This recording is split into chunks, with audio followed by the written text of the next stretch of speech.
Assalamualaikum warahmatullahi wabarakatuh. Sebelum kita menuju ke pembahasan mengenai rasisme, di sini saya akan perkenalkan teman-teman saya yang sudah berkontribusi dalam video ini.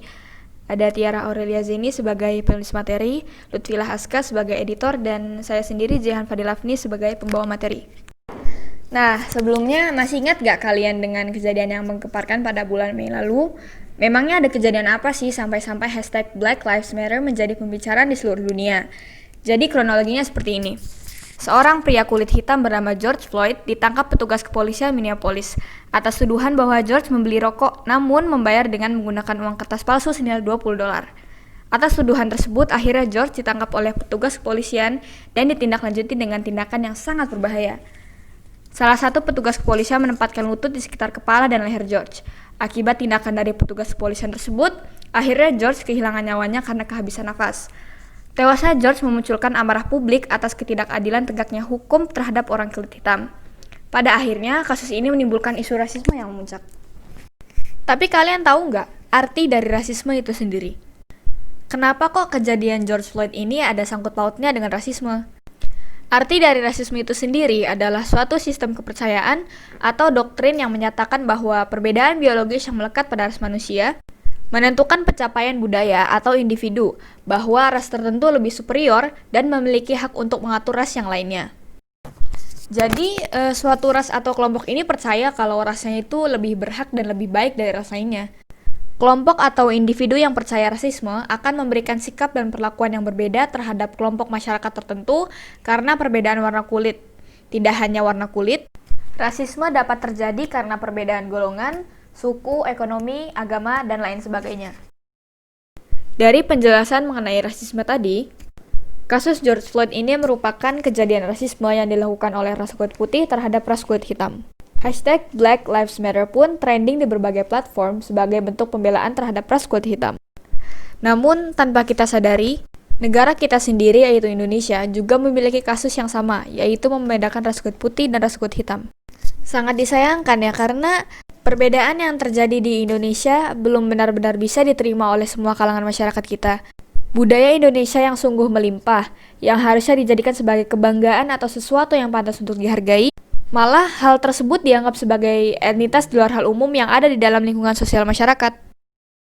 Negara yang selalu mempromosikan slogan Bhinneka Tunggal Ika atau berbeda-beda tetapi tetap satu dalam berbagai forum internasional masih belum bisa menghapuskan pandangan dan citra negatif yang melekat kepada etnis Papua serta Tionghoa.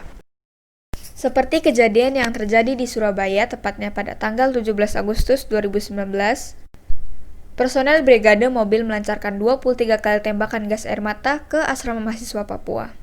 Sekitar 43 mahasiswa di asrama itu ditangkap paksa dan dibawa ke markas kepolisian Resor Kota Besar Surabaya. Kejadian ini bermula ketika foto yang beredar memperlihatkan rusaknya tiang bendera sehingga bendera merah putih jatuh ke dalam saluran got yang ada di depan asrama tersebut. Alih-alih memastikan terlebih dahulu siapa yang sudah merusaknya, sekelompok massa dari ormas atau organisasi kemasyarakatan yang merasa tak terima dan marah langsung mendatangi asrama mahasiswa dan melakukan tindakan main hakim sendiri. Dalam aksi tersebut, kemudian terdengar teriakan dengan kata-kata yang tidak sopan, bahkan rasial kepada mahasiswa Papua. Masyarakat asli Papua menyambut baik dan memperlakukan masyarakat non-Papua secara terhormat dan sejajar di wilayah provinsi itu. Oleh karenanya, kami berharap kehadiran masyarakat Papua di berbagai wilayah provinsi di Indonesia harus juga diperlakukan sama. Ucap Lukas NMB, Gubernur Papua. Sulit menyangkal semua stereotip atau pandangan buruk yang sering dicap kepada masyarakat Papua, terutama bagi mereka yang merantau ke Pulau Jawa. Beberapa cerita mengatakan bahwa mereka cukup kesulitan untuk mencari kos-kosan di beberapa wilayah di Jawa. Ada yang menolak mereka dengan halus menggunakan berbagai alasan, serta ada juga yang menolak mereka mentah-mentah setelah melihat fisik mereka. Pembuat onar, pemabuk, pemberontak sudah menjadi alasan lumrah yang membuat masyarakat Papua jadi tergeneralisasi di lingkungan sosial masyarakat. Entah dari mana prasangka buruk itu berasal, tapi yang jelas hal tersebut termasuk tindakan diskriminasi yang tidak patut dilakukan. Ada pula kekerasan kultural yang pernah terjadi kepada masyarakat Papua di Pulau Jawa. Kekerasan ini terjadi ketika pasukan gabungan TNI Polri, dan Satpol PP datang dan melarang pemutaran film Biak Berdarah di depan halaman asrama Papua di Surabaya. Tidak ada alasan yang jelas mengenai larangan yang dilakukan oleh aparat. Semuanya seperti dikontrol untuk maksud yang tidak jelas. Buat kalian yang belum tahu film Biak Berdarah, jadi film Biak Berdarah ini adalah sebuah film yang menceritakan peristiwa kekerasan antara aparat keamanan dan warga sipil Papua yang terjadi pada 6 Juli 1998.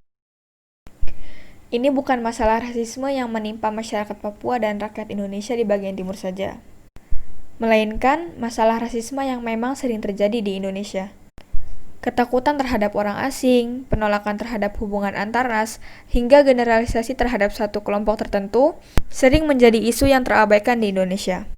Isu tersebut tidak terbentuk secara sistematik, melainkan secara implisit tercipta dan tumbuh di tengah-tengah lingkungan masyarakat kita. Jarang ada yang peduli mengenai hal ini.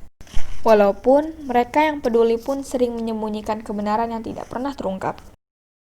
Menilik segala tindakan rasisme di Indonesia, mungkin gak bakalan ada habisnya. Menghargai perbedaan secara umum aja masih sulit untuk dilakukan bagi masyarakat kita. Apalagi di tengah kemajuan teknologi internet seperti sekarang ini. Setiap individu bisa mengeluarkan segala pendapatnya. Dan di lain sisi, individu lain juga bisa berdebat hingga menimbulkan kericuhan. Rasisme bisa muncul di mana saja, baik di negara berkembang maupun negara maju. Pelakunya bisa aparat negara atau anggota masyarakat. Seseorang bisa menjadi rasis karena dipengaruhi oleh pola pembentukan karakter sejak ia lahir. Norma sosial di masyarakat dan sistem politik, ekonomi, dan budaya sebuah negara yang cenderung rasis.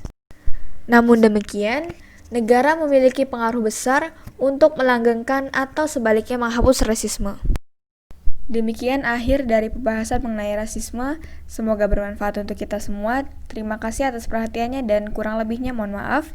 Wassalamualaikum warahmatullahi wabarakatuh.